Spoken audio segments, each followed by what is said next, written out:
So today we give continuation to the book Action and Reaction. We're going to do chapter 6 in the prayer circle, which basically an example of the mechanism of divine injustice. The book follows a sequence, of course, but the chapters somewhat independent from one another. So if you didn't read chapter 6, you should have no problem understand. I'm sorry, if you didn't read chapter 5, then you should have no problem of understand chapter 6. But of course, it does follow a sequence. And in this chapter 6,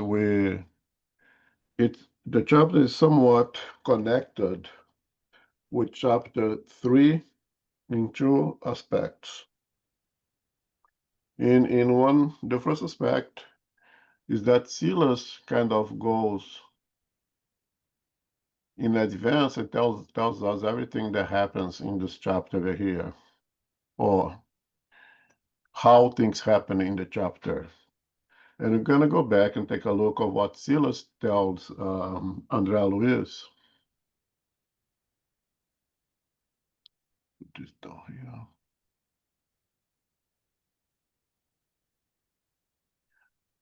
So in chapter 3, Andre Luiz was questioning, or Hilario was questioning, how are the decisions made in that outpost called Mansão da Paz, a Mansion of Peace, where they are studying in that kind of oasis in the midst of the lower zone. And Hilario or Del Luiz asked if Druso had authority to make all the decisions and do everything his own way over there. And he said, no, Druso is the manager of this outpost, but he does not have the authority to make all the decisions. And then he explains that there is high authorities that are involved on the higher decisions, of course. And Zoraida, can you read the parts in blue for us? And that's what Silas explained here.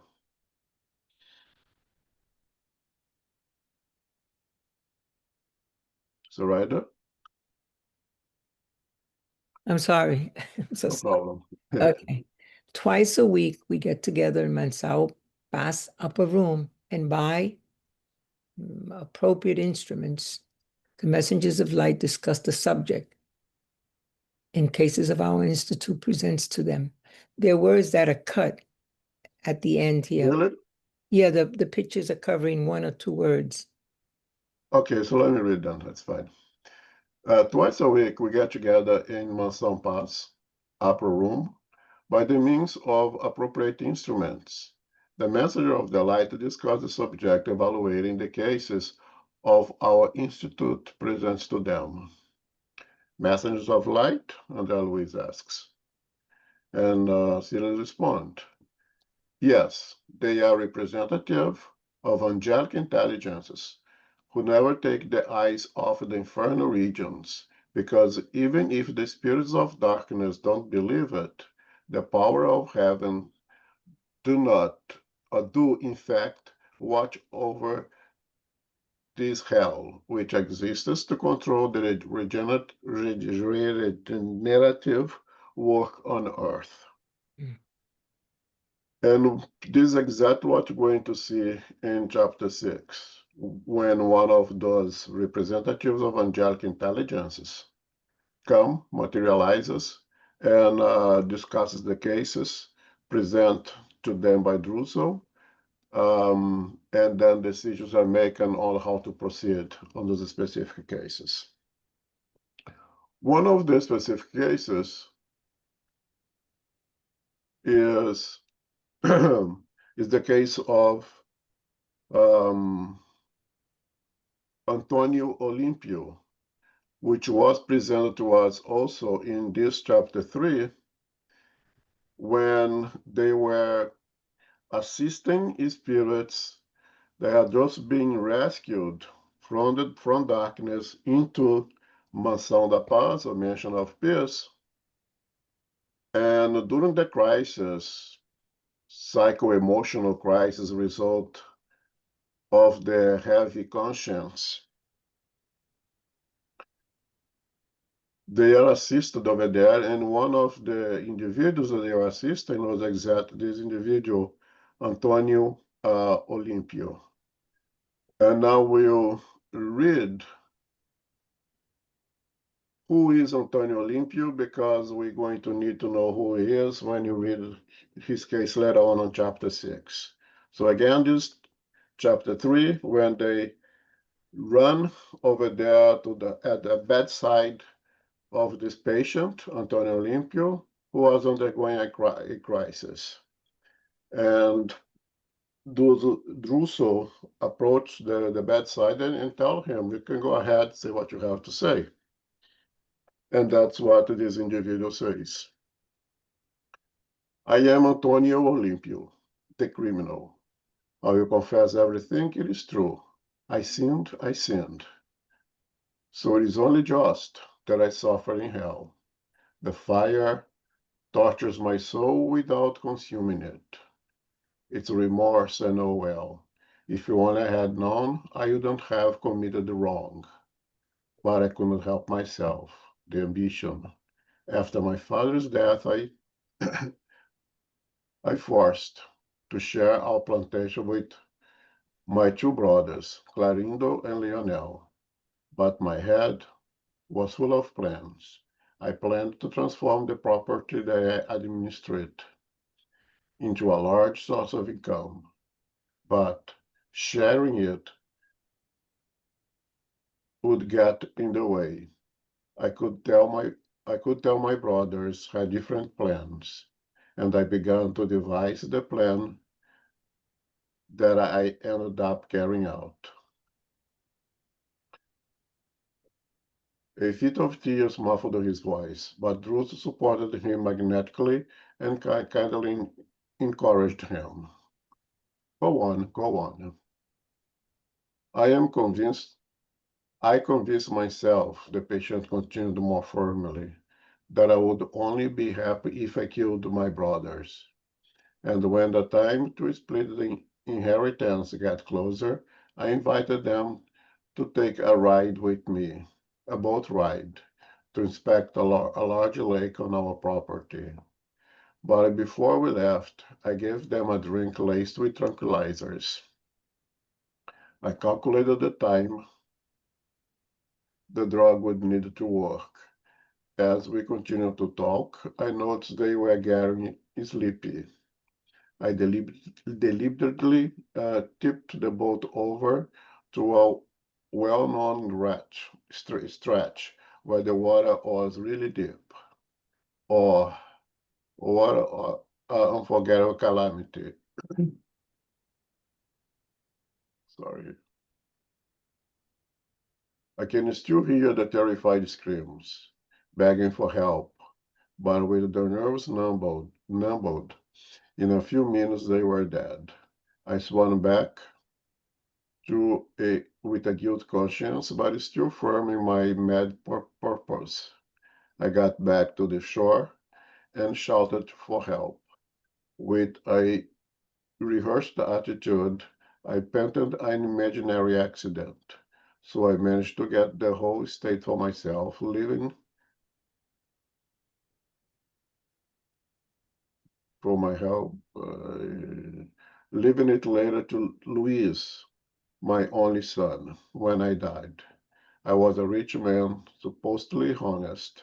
Money granted me the social approval and public privileges that politics grants to all who are winners in the world through their sagacity and intelligence. From time to time,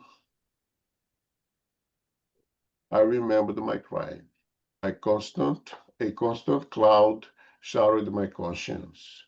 But Alzira's company, my unforgettable wife, I sought a distraction and outing what would take my mind off of it. I was never able to be happy. When my son entered adolescence, my wife became terribly ill because of the fever that ravaged her so many weeks. She went crazy and ended up drawing herself in the lake on a night of horror, a widower. I kept asking myself if I wasn't a plaything of my victim's ghost. But I was afraid, but I was afraid of anything regarding to death. And so I decided to simply enjoy the fortune that was very much mine. The rat made a long pause to rest, but noticing our expectant look, he continued, "Poor me. When I closed my eyes in death, the prayers I had paid, the prayers I had paid for did me no good. I thought my brothers were dead, but they were right there in front of me, transformed into avengers. They were standing at my grave. They accused me of the crime. They swore at me and beat me mercilessly until perhaps, tired of punishing me, they took me to a dark cave where I was reduced to this nightmare. In my mind, I can only see the boat in the sinister sunset. I hear the screams of my victim, who weep and laugh strangely. Wretched me, I shackled to that dreadful boat. I can't escape. Who can help me sleep or die? So that is the case of Antonio Olympio that you're going to see a plan of assistance for this individual in chapter 6. And if there is any, well, we covered this already before, but we can see here that Olympio killed his brothers to keep all the fortune left for the family, used all that wealth for himself only, and upon death, he left the inheritance to his only son, Luis. The wife was being obsessed by the brothers as well as he was, and she died in the same lake where Antonio killed his brothers, and Luis, the son, kept all the wealth. And now we start on chapter. Let's see if I can load it a little bit. We can start on chapter 6. Is there any question at this point? All right, we move on.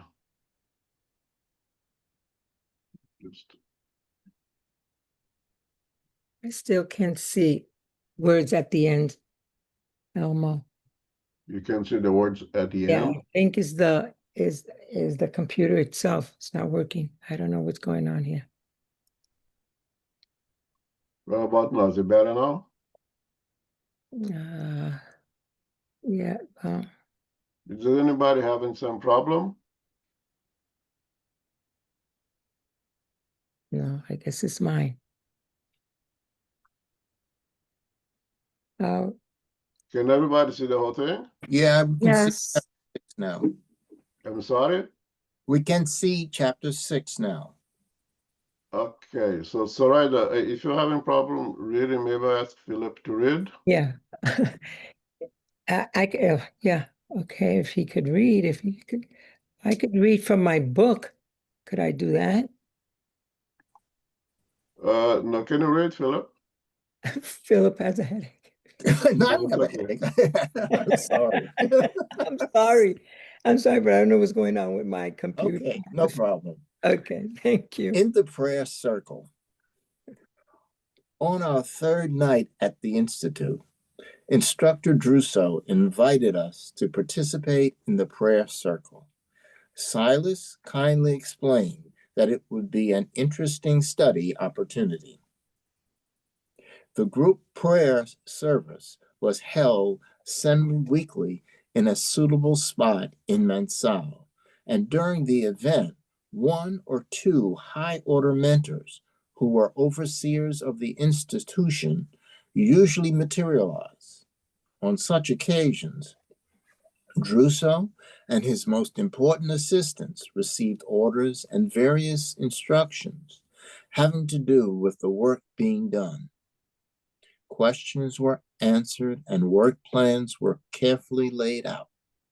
And although we were only visitors, we ourselves could express any doubts or ask any questions which would be addressed in due time. Thanks. Just one comment over here and short readings for now. Materialized.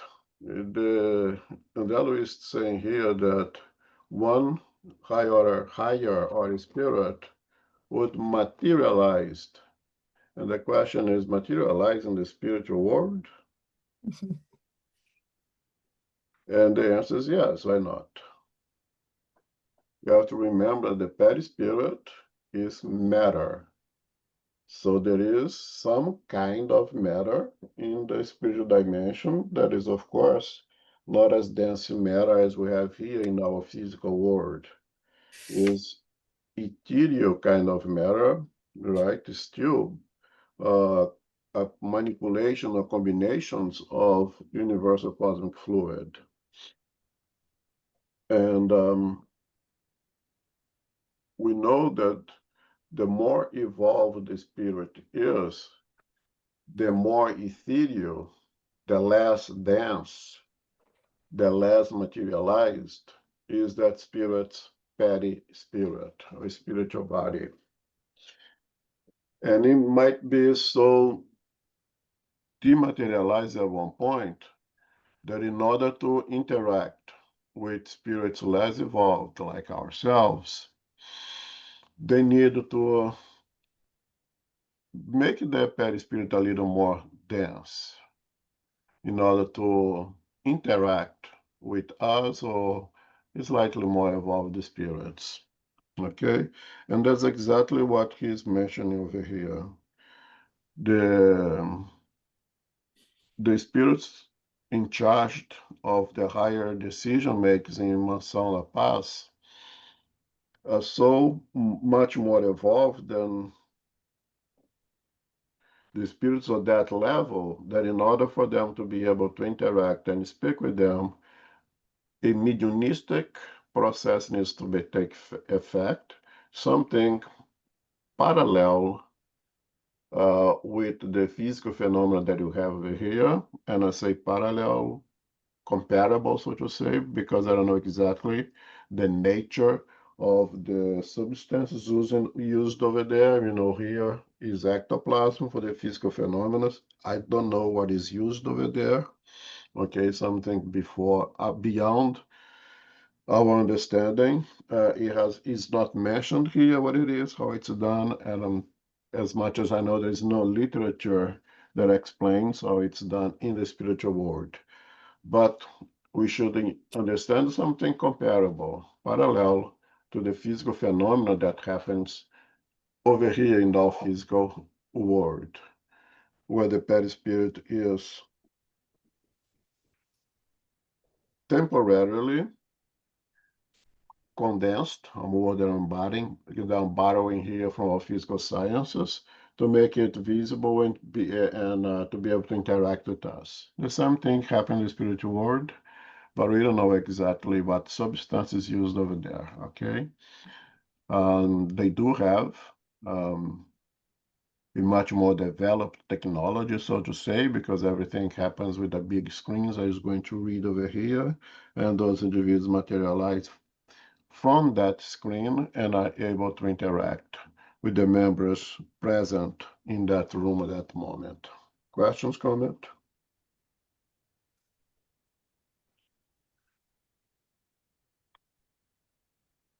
Okay. Will you continue? I was thrilled. Hilario was a bit worried and asked if we should follow any special plan. The assistant explained that while in the sanctuary, we should only remember to keep our hearts and minds clear of any idea or sentiments that would be unworthy of the reverence and the trust we were expected to show divine providence, and which would be incompatible with the fraternity we sincerely owed one another. I used a few instants to pray to Jesus for inspiration so that my presence would not be a cause of disturbance in the friendly environment where we would be meeting. Hilario and I accompanied our friend to a simple room where a smiling and kind Druso was waiting for us. There was a large table, and around it were simple armchairs for 7 women and 3 men. At the head was the big chair in which Druso would sit. At the other end, and facing us, was a translucent screen about 18 feet, 6 meters, square. Outside the circle of individuals who would evidently be playing the most important part, there were seats for the 3 assistants, 5 nurses, 2 plain-looking women, Silas, Hilario, and myself. There was still time for edifying and discreet conversation. I used this opportunity to ask our friend about the roles of the 10 fellow spirits sitting around Druso, as if to strengthen his thoughts. Silas didn't hesitate to explain. They are friends of ours whose mediumship capabilities are particularly favorable for the kind of work we do here. They work with highly subtle vital fluids and radiant elements, which our instructors draw upon in order to become visible to us. Amazed, my colleagues considered, can we regard them as saints working here at Nansal? Of course not, explained Silas good-humoredly. They are just helpful workers. Like us, they still suffer the pressure of disturbing memories of the physical plane, and they have brought with them the roots of past debts that will have to be redeemed in an upcoming reincarnation. Even so, because of the discipline with which they have devoted themselves to their fellow beings, they have won the sympathy of valuable friends, a fact that will mitigate the difficulties and trials of their upcoming struggles. That means, but Hilario's reticent question hung in the air. Silas anticipated the question and stated optimistically, yes, it means that even in the hellish zones, we have invaluable opportunities to work, not only in order to overcome the purgatorial afflictions we created for ourselves, but also to prepare new pathways for the heaven we must build within us.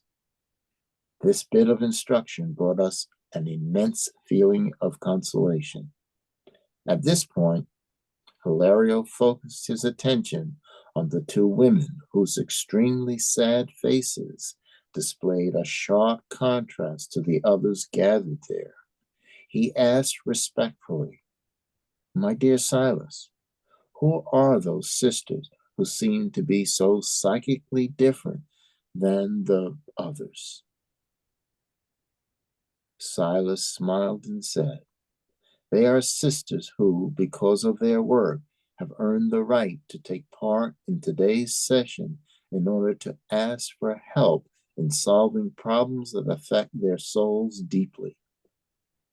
I know them personally. They are discarnate women known for their self-denial on behalf of other spirits of the same family group who are in this region suffering the consequences of the wrongs they thoughtlessly committed. Silas looked kindly at the two women and finished. In their last lifetime, Madalena and Sylvia married two brothers who hated each other terribly from the day they were born until the day they died. And because of their quarrels, they committed deliberate, egregious wrongs in the area of regional politics they were involved in. They nourished enormous seedbeds of selfishness and discordance, thereby hindering the progress of the community they had promised to serve and feeding grudges and cruelty among the acquaintances who shared their points of view. They incited many crimes because they loved to stimulate constant disharmony among the members of their political party, and that is why they are now in the lower zones expiating the crimes against brotherhood they committed against each other. I meant to ask about the nature of those unfortunate brothers' trial, but Druso was urging us to prepare ourselves.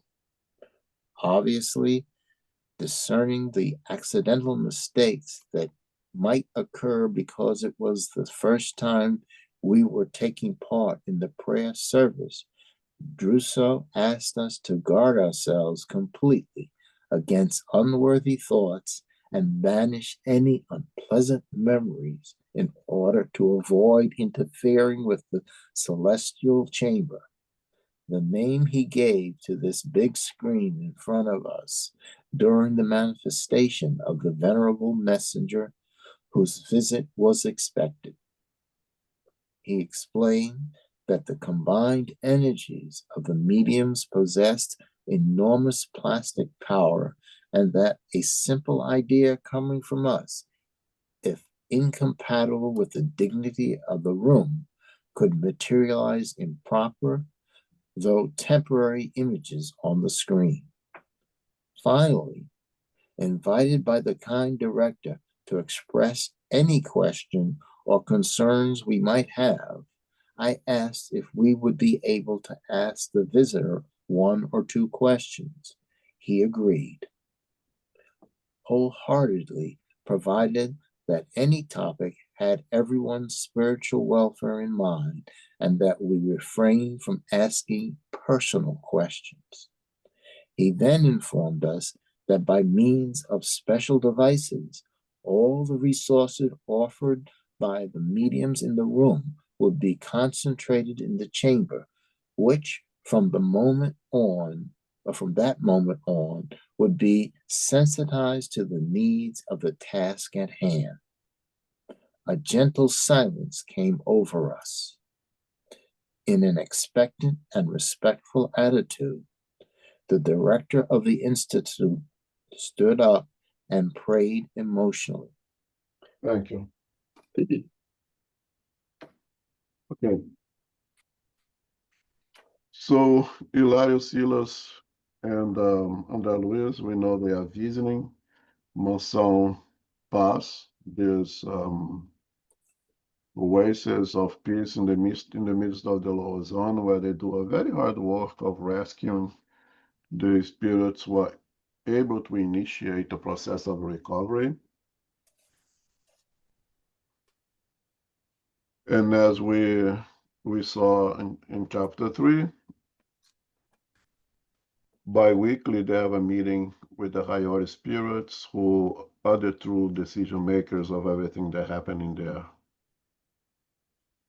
And a special room is especially prepared for this event.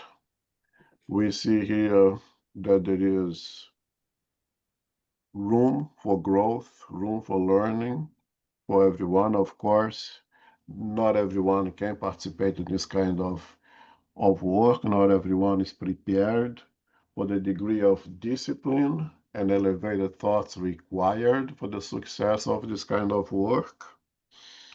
And only the selected assistants of Druso. Again, Druso is the big CEO of this establishment, and he has his assistants. And he has some other individuals who are able to participate. There is a hierarchy order to keep things working orderly.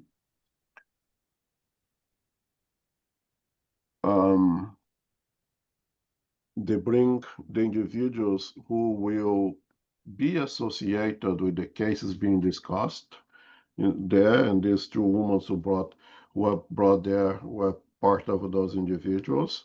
They were helping their husbands who were struggling in the lower zones, again, consequence of what they have done. We see over here that there is mediumship in the spiritual world as well. There are true powerful mediums who you be the equivalent, again, the equivalent of spirit mediums of physical phenomena that we have here in our world. Okay, they'll be compatible to it, but not exactly it. And they are there. They have the opportunity to work, have the opportunity to learn.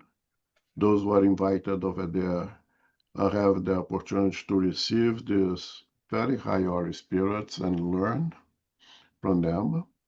Another thing that you see here is how benevolent is the law of justice, and how this law of justice works to produce progress for us. Meaning this law of justice is not punitive, it's really corrective and educational to us, right? At one point, Eli is so amazed with the people being so especially invited for this meeting. Asked if this kind, some kind of angels, and still respond, no, of course not. They're just like us. The spirit is in the path of progress. We still carry the weight of the cross that we place on our shoulders due to our disregard to the divine laws, to have chose to follow passions at a time instead of work with love. But the justice is so benevolent when Paul of Tarsus tells us, love covers a multitude of errors. A little good that we do goes a long way. And he says over here, even so, because all problems that we create for ourselves due to our ignorance, even so, because of the discipline with which they have devoted themselves for their fellow beings, they have won the sympathy of valuable friends, a fact that will mitigate the difficulties and trials of the upcoming struggles. You see, there is the reward of any kind of charitable act that we do. In our spirit mediumship meetings, we very often mention to spirits who come to receive us, or almost always, so to say, that we tell them that is the power of love. And the love of those who truly love for them, that truly work for them, that allow them to go to that meeting to receive the assistance that they need. And we see here who are those loved ones. And we're going to see furthermore other examples of that is not just saying to say that, oh, you love the ones that have been praying for you. Do you love the ones that have been work for you? It's factual. And you see over here a very clear example of individuals in the spiritual world working to help the loved ones who are struggling in darker zones in the spiritual dimension. These two women are there trying to help their husbands.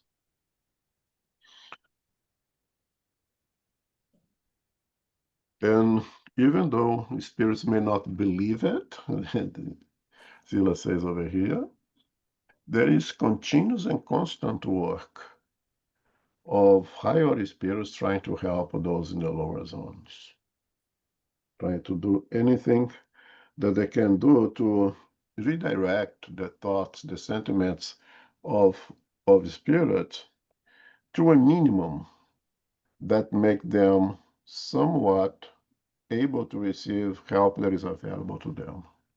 Some of them are in such a horrible state of affairs that they are not even able to be helped yet. But with continued work of the loved ones, whatever they are able to do, they will eventually be able to receive some kind of help, being rescued to places like Mação da Paz, que you mentioned of peace that we are studying in this book.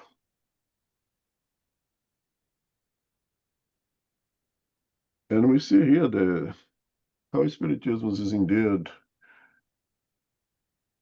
an instrument not only of education, but a consoler. So much consolation we see over here that regardless of what we have done or others have done, there is help, there is assistance. Indeed, everything concurs to take us from the dark places where we put ourselves to the light that is available and accessible for everyone once we clear our conscience from the crimes that we have committed, crimes against the natural laws, of course. Okay. Is there any comment, any questions?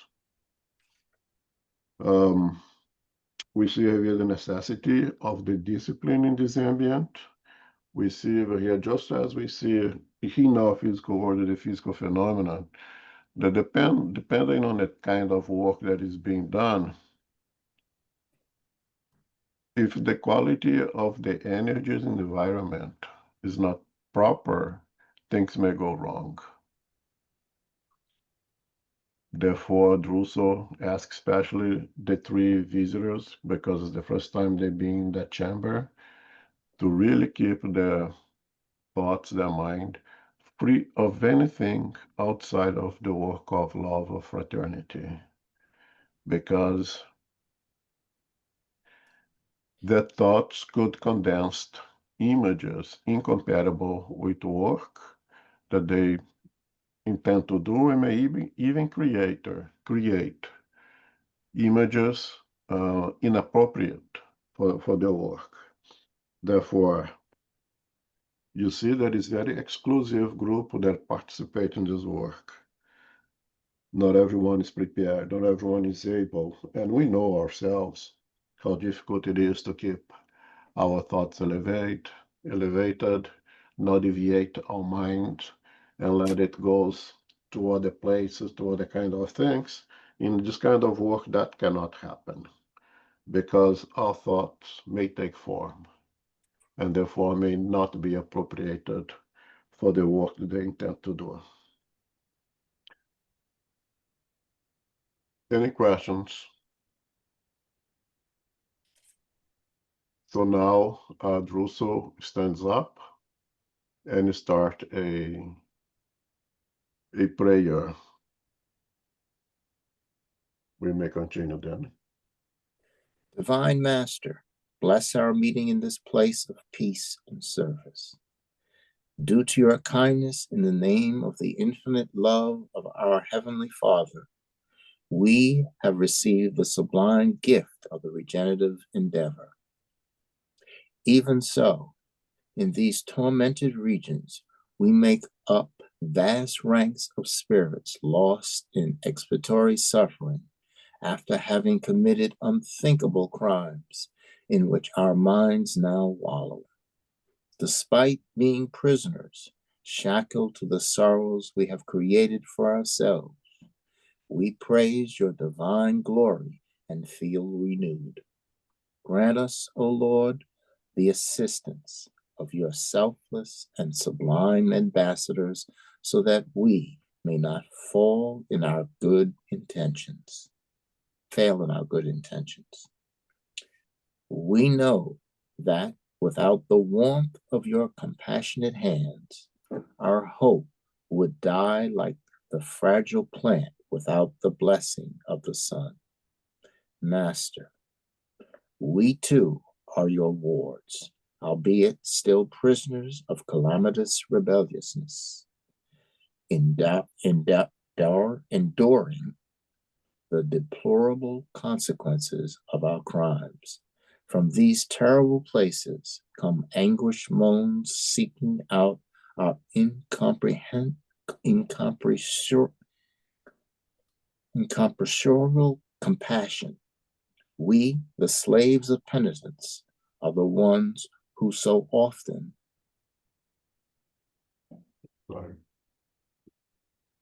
weep aimlessly, pining for the return of peace. We, the murderers, traitors, ingrates, and the wicked transgressors of the divine laws, now beg for your intercession so that our consciences, undergoing dolorous purging, may be made clean and may rise to meet you. Have mercy on us. We deserve all the pain that sheds our hearts.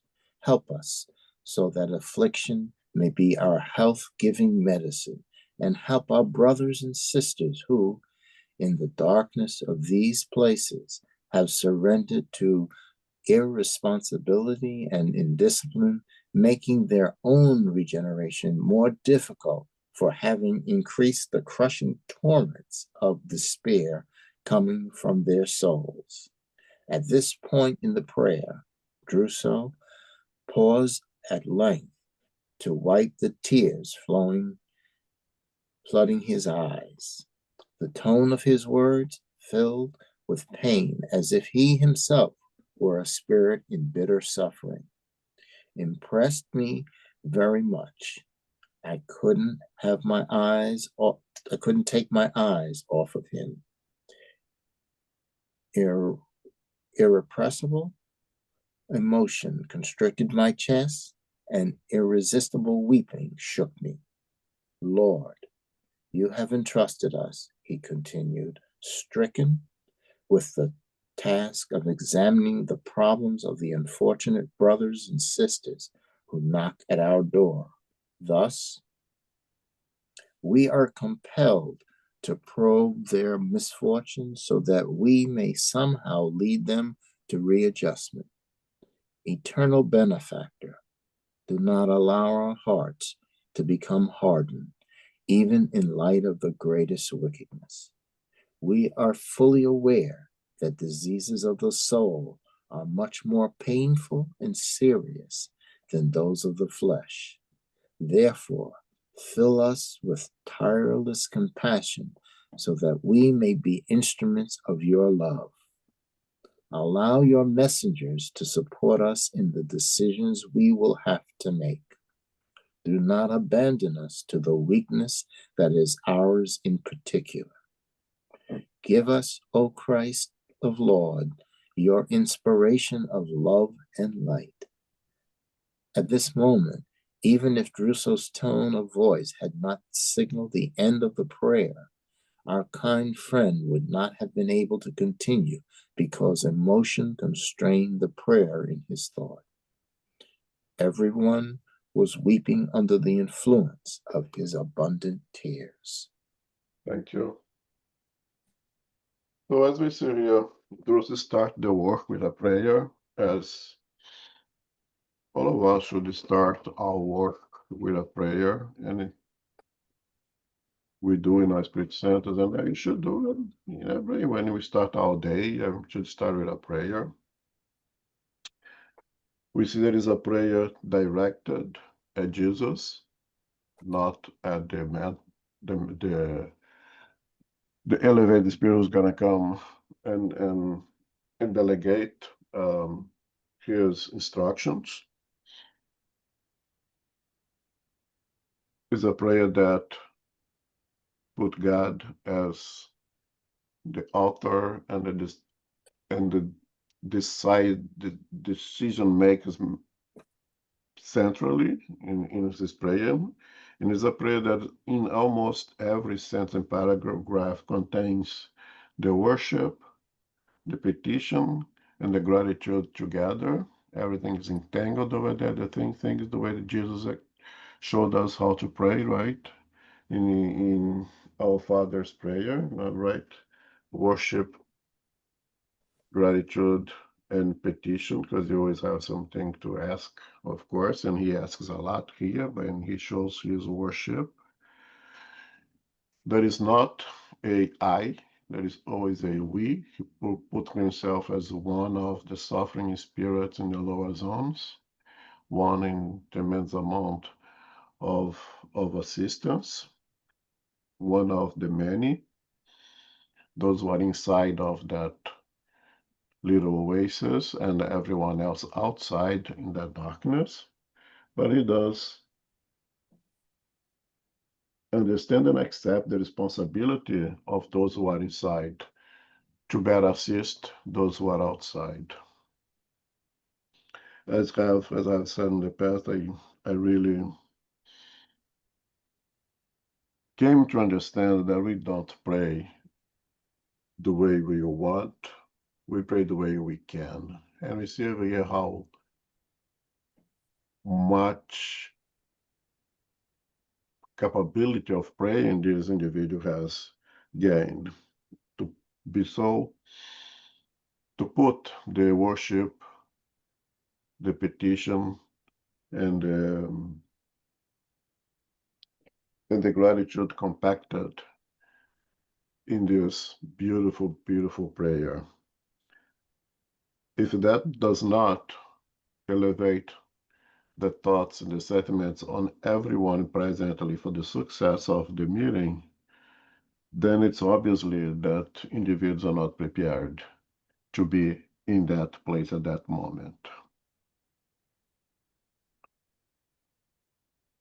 Is there any comment regarding the prayer? I don't think so. It's just too beautiful a prayer that brings emotion to everyone. We can continue here.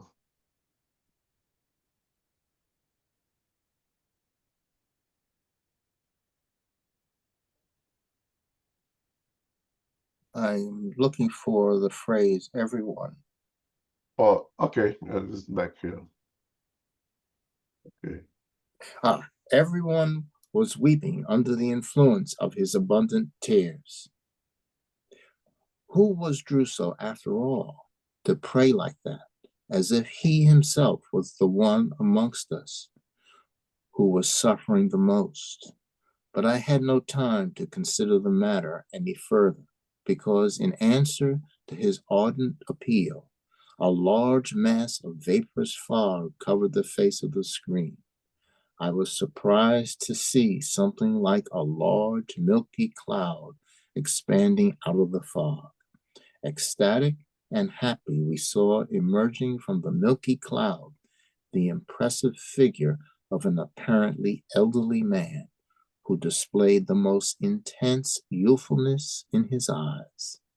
A broad halo of sapphire blue splendor crowned his white hair, which flooded us with utmost respect, spreading sublime scintillations on the simple tunic that covered his slender body. A half smile was spread on his noble and calm countenance.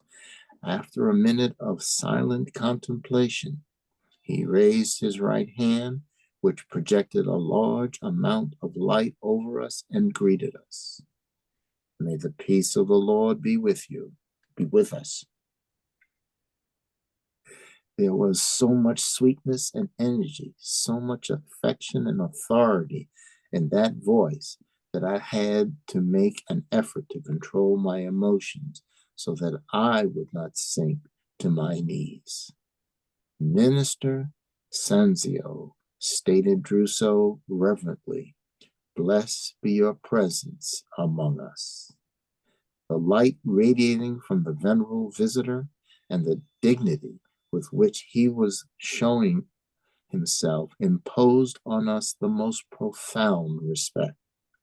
However, as if he wanted to undo our feeling of inferiority, the minister surprisingly materialized and sustaining the vibrational field in which we found ourselves, stepped forward and offered us his hands in a fatherly gesture that put us right at ease. "I wish for no formalities," he added affectionately and convincingly. And then, demonstrating the value of time, he asked the director to show him the cases to be studied. Thanks. So after that very emotional, very deep prayer, the the mediumistic phenomenon takes place, and due to the energies provided by those two very special mediums and the energy of everyone in that room, the materialization of Minister Sanzio takes place, and then it emerges from the screen that is provided on the room after a cloud fog-like of white substance that, again, I wish I knew what was it, but I don't know. And I don't think there is any literature that explains what is it. But that emerges a minister that obviously we can see by by what Andre Luiz tells us to be a very high order spirit, because even with a more materialized perispirit that allows him to interact with the group present over there, it still radiates light. And we know that the higher the spirit is, greater luminosity it has. And his luminosity was so grandiose that even with a more dense perispirit, he still radiates his light. He shows his humility, extend his hand to everyone, telling he doesn't want any formality, which is very expected of higher order spirits. And with the value of time and the value of being objective and to the point, which is also a characteristic of higher order spirits. We see that in our spirits book, and all the demonstrations on the books on the books here of Andre Luiz, that this higher spirit is extremely objective. There is no going around the bush; it's straight to the point. He's there to do a work. Let's get it done with no waste of time. So he says, and then demonstrating the value of time, he asks the director to show him the case to be studied. And now we are going to go back to the case of Antonio Olimpio. Any questions, any comments here? All right, so let's continue. I marveled as I watched Druso show him the documents, 22 large cards, each of them containing the necessary information to treat 22 spirits recently interned in the Institute. At the time, I could not risk asking a direct question, but later, Silas told me that Sanzio was responsible for the elevated functions of the ministry of regeneration and thus had a great amount of power with regard to the Institute. He had the right to support or order any measure concerning the assistance work on behalf of the sufferers. He could also approve and order steps to be taken involving segregation and justice, reincarnation, and banishment. The ambassador carefully examined all the cards, which contained short summaries, and on which appeared not only written information, but also micro photographs and identification resources, much like the elemental dactyloscopes back on Earth. After briefly considering each individual case, the minister decided whether or not to accept Druso's suggestions and then affixed on each card a seal that identified him as the person responsible for the decision. As visitors, we were left out of all the examinations and deliberations except for the last case being considered, that of Antonio Olimpio, who had been admitted the day before and whose awakening we had witnessed. Okay, thanks. Just want to make a comment here on, we see here the degree of organization of the process that is made. Now, they would have individual cases presented to them with all the details, including microphotography, witness, and everything else. And respecting the privacy of each one of the cases, those two visitors are not allowed to participate, to see, to witness. None of the cases present except for this one of Antonio's, because they were already involved. As we see in chapter 3, they were there present at the moment of crisis in which Druso allowed Antonio to display his story to them all. So these three visitors, they already knew that case, so they could participate on that particular case, but only that particular case. That is a tremendous sign of respect of the privacy of each one of the individuals that the case presents to them. I think that is noticeable. And now let's see what is the case of Antonio is decided here. I hope everybody remembers who Antonio is now, right? Shall I begin? Please. We were amazed at the speed with which the data about the former landowner had been collected. Aware of the importance this case had for us, the instructor asked Hilario that I, too, identify Antonio's picture and the accuracy of the statements that he had made under the magnetic influence to which he had been submitted. We were very much interested in the solution to the problem, so we listened to the minister, who agreed with the opinion of the institution as to the appropriateness of immediate help for the poor brother with his upcoming reincarnation into the family in which he had committed the wrong, so that he could restore to the two brothers the land they had been expelled from.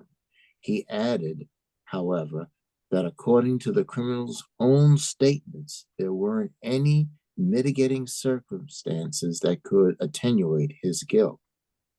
Thanks. Just one other comment here, that this higher spirit, he does not come over there to make the plans and tell them what to do. You see here the opportunity of work, the opportunity of learning through work is given to Druso, and of course Druso passes the same opportunity for those below him, that Druso has to present to this higher spirit a plan. We saw we study the case, we come out to the conclusion that this is the best thing to do over here. That's how we would like to continue our plan to assist this individual. And now the minister will agree or disagree, will add or take something away of that plan, will make it better. But Druso has to do his work. It's not like, okay, I'll present to you, now you make the decisions. No, no, no, no. What's your plan? What do you think should be done? Because this is the opportunity of learning for Druso that later in the future will be in the position that Sansa is now. And we learn over here, one day you'll be in the position of a Druso. And one day you'll be in the position of Sansa. But you're going step by step.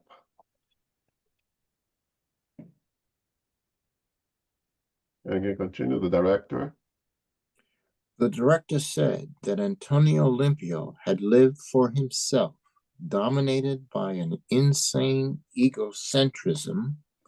He had thought only about what was good for himself. He had spent his money and time to no one's benefit but his own. He had lived in isolation, enjoying pernicious pleasures, and thus had not brought to the spirit world anyone's gratitude that might work in his favor. Consequently, in terms of effective support, he had only the sympathy of being born into his small family circle. Because of this, he was really a complicated friend whom it would be extremely difficult to help in his return to the physical experience. Nonetheless, the magnanimous messenger recalled that his wife and son were indebted to his unsufferable, unsurpassable providence. According to the law, those two souls were mentioned as positive elements for the delinquent, because any good done to whomever and whatever is a living resource benefiting the person who does it.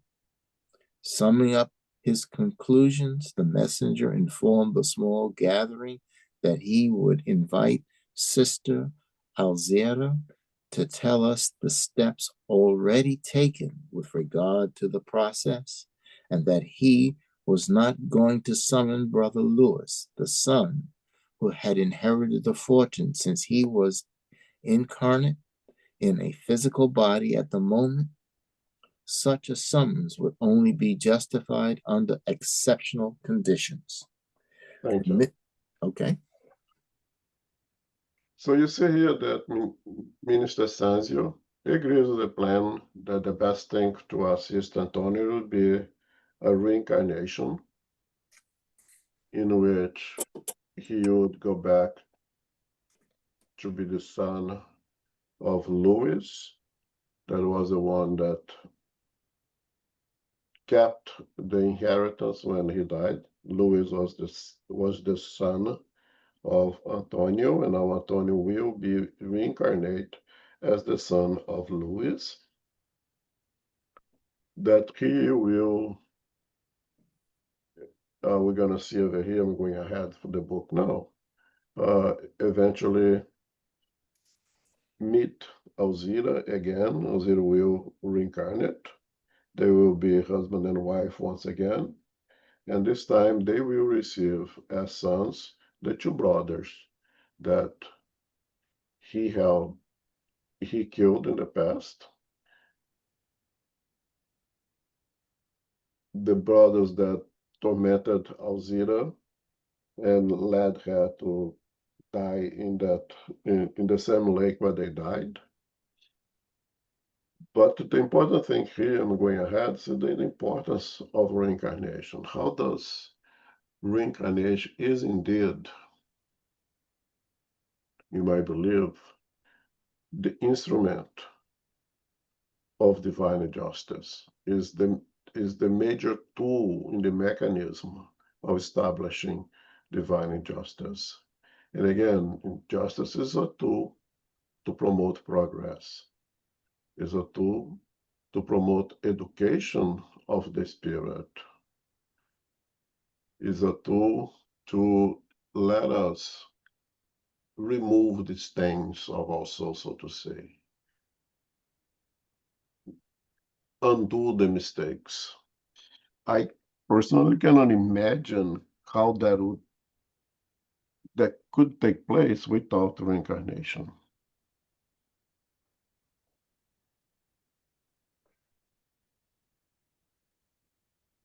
And how important it is that individuals who are entangled in so many life dramas will have to return together in some kind of association, um, brothers and sisters, husbands and wives, sons and daughters, or even co-workers, or even boss, but some kind of relationship that provides to those individuals the opportunity to transform any ill sentiment in a noble sentiment, if not the ultimate love, but at least something free from anything negative. And without the mechanism of reincarnations, I don't know how that would be possible to take place. We see here that in Antonio's case, and perhaps so many of us cases as well, that's the only way that could be take place, right? Because he lived only for himself. Okay. And he says that he had lived in isolation, enjoying pernicious pleasures, and thus had not brought to the spirit world anyone's gratitude that might work in his favor. Basically, he has no credit. He has no one to voucher for him. He has no one to say, oh, one day he smiled at me. One day he gave me $1. One day he did some, I owe him that little thing. He has nothing except for the son and the wife, to whom he was really good. And we see here so how benevolent, how good is this divine justice, because he was egocentric. And even the little bit of love, or all the love they had, was for what was his. Right? It was his son, his wife, that a possessive thing that we ignorant spirit have with relationships, right? It's my son, it's my wife, right?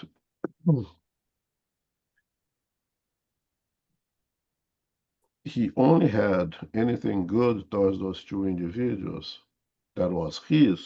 So he still is an egocentric kind of behavior, but because he was good to them, he had that credit with the divine justice. That is when, again, go back to Paul of Tarsus, no love covers a multitude of error. Because even with his remorse, and you read in chapter 3, his repentance is also egocentric. At no point he mentions the brothers. He mentions how much he made the brother suffer, or how much the brother was suffering. He only mentions his own suffering for what he has done. Even his repentance is egocentric. He didn't mention at all, oh, I caused my brothers to suffer. My brother's suffering, it is my responsibility. No, I am suffering, it's my responsibility. Even his repentance is still extremely egocentric.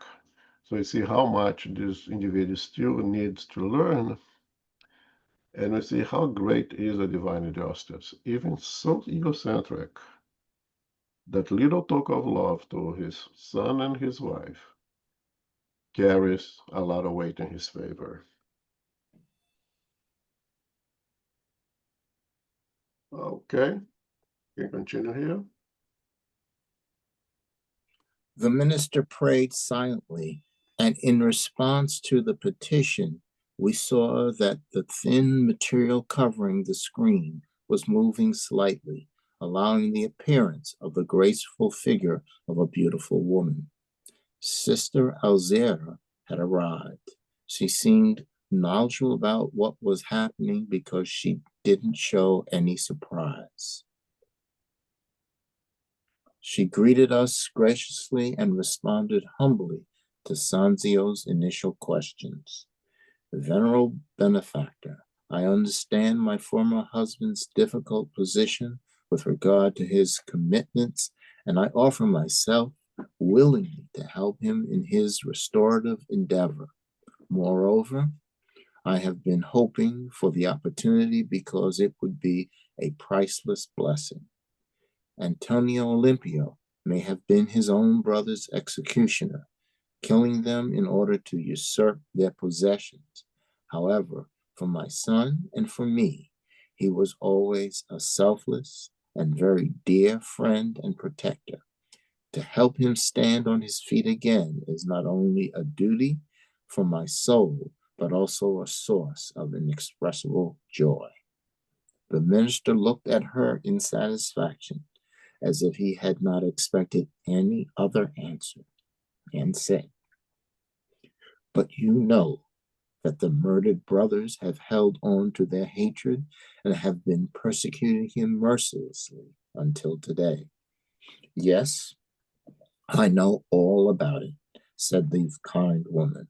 I know their avenging power. They snatched my husband from the stillness of the grave in order to satisfy themselves with dreadful vengeance. They have never allowed me to get close to him in the valley of darkness where they have stayed for so many years. In addition, as a result of past deaths, I too also was assaulted by them by means of terrible obsession and died in the same lake where they had lost their physical bodies. But that is no reason to give up. I am ready to serve in any way that I can be useful. Sanzio thought for a few seconds and then added, Thanks. So we see here that Alzira, the past wife of Antonio, was pretty much aware there was this plan. Okay, and the minister invite her to come and participate in the meeting. She also arrives through a mechanism of a mediumistic phenomena, shows up through the same screen that Mr. Sanjay showed up previously.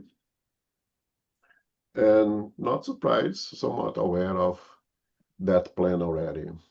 Is of note, we see that Minister Sanjay said they would not invite Luis to come, which let us know that it's possible. Although Luis is still incarnate, they could, when Luis was with physical body at rest, sleeping, could have disconnected partially from that physical body and take place on that event. But was not necessarily, and they would only do that in very special circumstances, which let us know that it is required greater effort and resource to do that, to take us from our physical body while the body is at rest and go to the spiritual world and those kind of meetings. We do that naturally in our dreams every night, but that specific event that requires such a high level of energy would require a lot more resources to bring him there, so it was not necessary.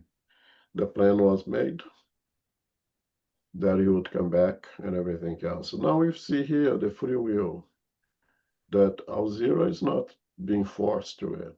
She is volunteering, accepting the plan, going along with plan, actually with some enthusiasm, okay?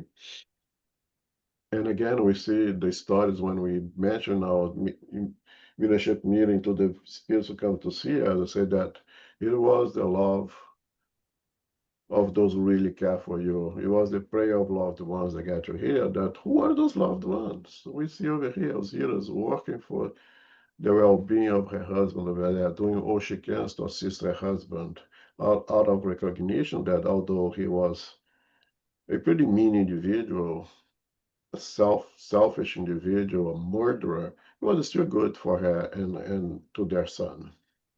And she recognized that and wants to help. And another thing, she was also perturbed, somewhat, perhaps obsessed with the two brothers that her husband killed, right?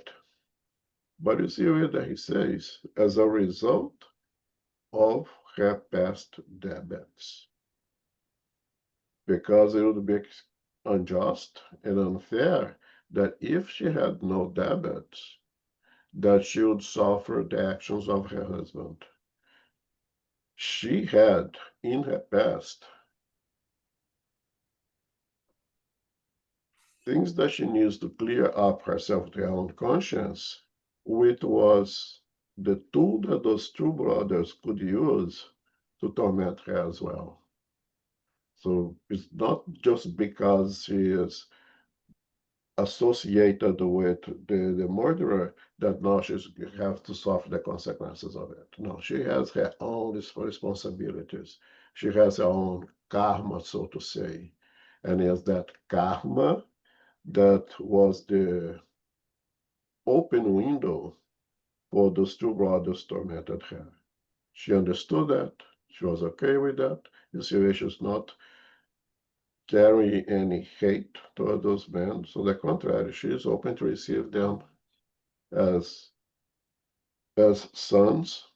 And the minister tell them it's not going to be easy. Those guys are still really mad. They are not ready to give in. And she says, I know. They had really tormented and still torment my husband. They did to me, but no, I am willing to work on with them and to assist them. Comments, questions? All right, let's continue. It will require time for Olympio to recover enough for reincarnation. However, you can initiate the work of helping him with support from this place. In response to the selfless wife's expectant attitude, he continued, the victims of yesterday, having become the hardened tormentors of today, live on the estate that was stolen from them by their fraternal brother, feeding the hate against his descendants and vexing their lives. So you must go in person and beseech them to improve their attitudes so that they may be open to help from our organization in preparation for their physical rebirth when the time is right. After you have succeeded in this initial phase of your work of assistance, you will help with Olympio's return to his son's home. In turn, you too will reincarnate thereafter to be his wife once more, so that you may welcome Clarendo and Lionel into your arms as your beloved children, to whom Olympio will restore their earthly existence and assets. A smile of happiness shone on the sublime woman's face, and maybe because she had thoughts of fear, Sanzio came to her rescue. Don't worry. You will be supported by Mansal Paz during all your contacts with our friends obsessed with revenge, and we will personally attend to all the matters involved in the transference of your activities to the estate with regard to the authorities you are subordinate to. Our unfortunate brothers will not be insensitive to your pleas.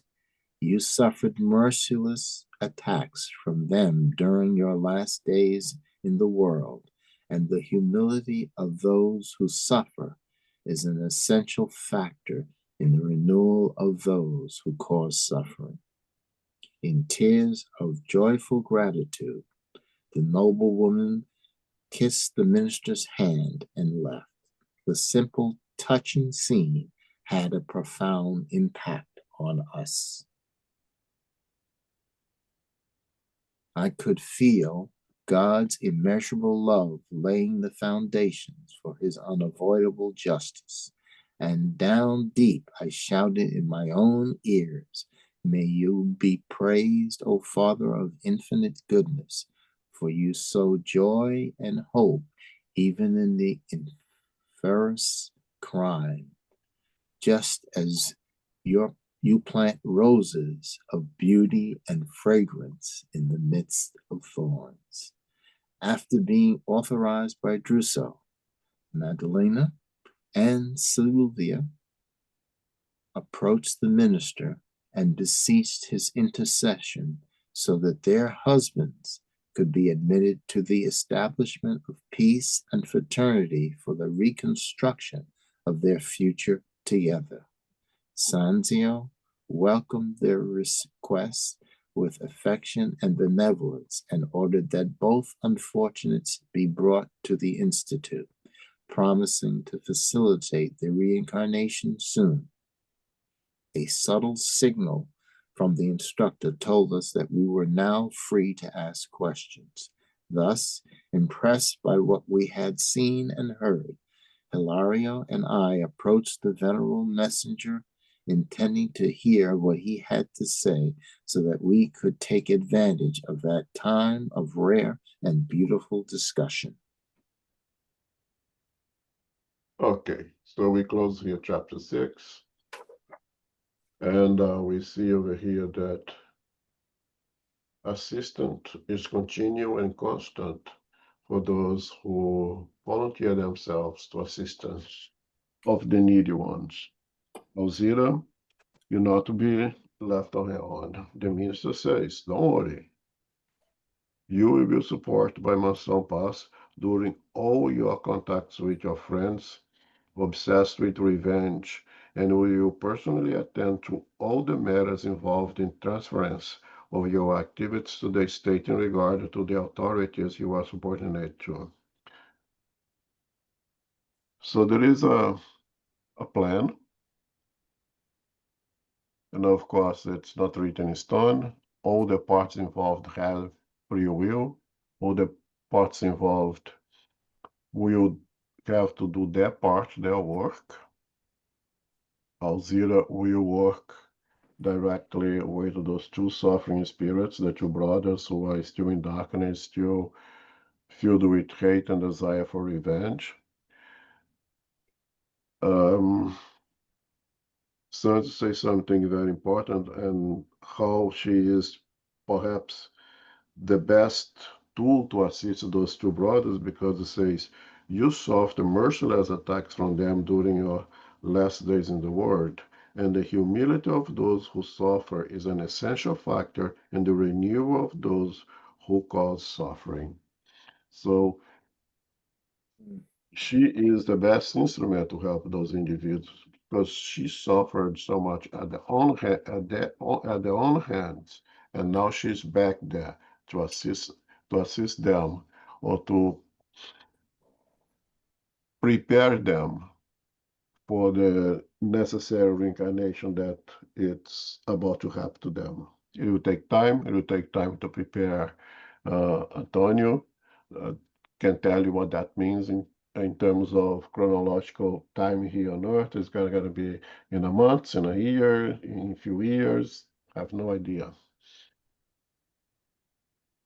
But you see here how things are so carefully prepared in the process of reincarnation, which all the pieces are placed together to provide the best possible opportunity of growth for each one of the spirits involved in those cases. If anyone asks what is divine justice, in my personal opinion, tell them to read chapter 6.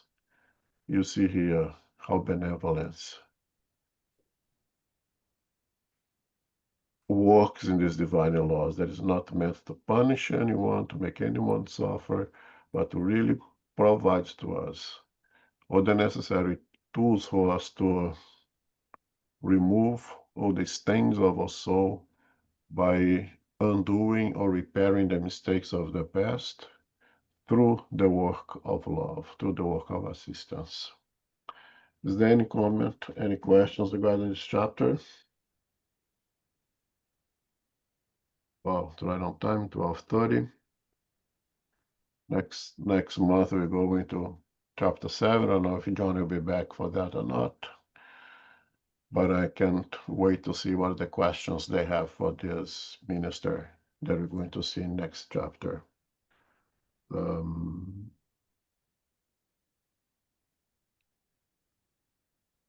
No questions, no comment. So Carol, can you make the last prayer for us? Yes, certainly. Thank you very much, Elmo, for hosting our group today. And thank you, Philip, for reading for all of us today as well.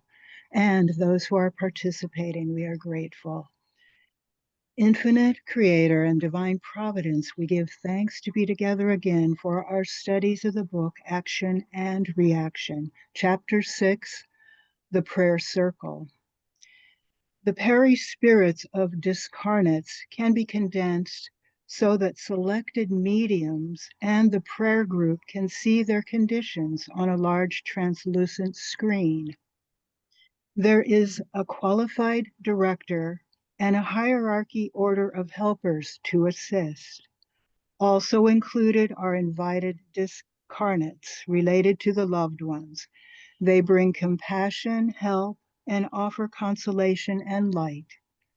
Preparation and discipline are required to maintain good vibrations and a focused ambiance for gratitude, prayers, and transformation.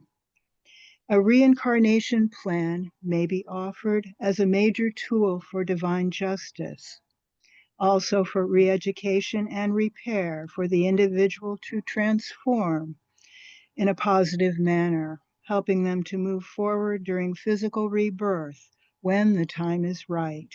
May infinite goodness prevail.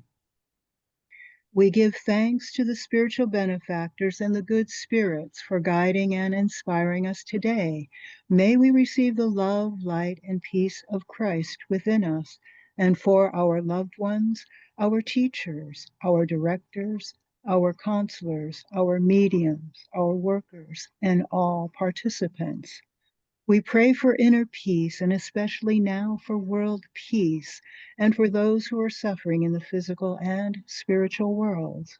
We pray for our center SGNY and all Spiritist centers throughout the world, that they may grow, prosper, expand, and be protected throughout the day and throughout the night. As we close, we humbly ask for safety and protection as we return to our family, friends, loved ones, and co-workers. May we remind ourselves to go forth as beacons of love, of light, of peace, of service, and charity, which is love in action. May peace and love prevail. So be it. So be it.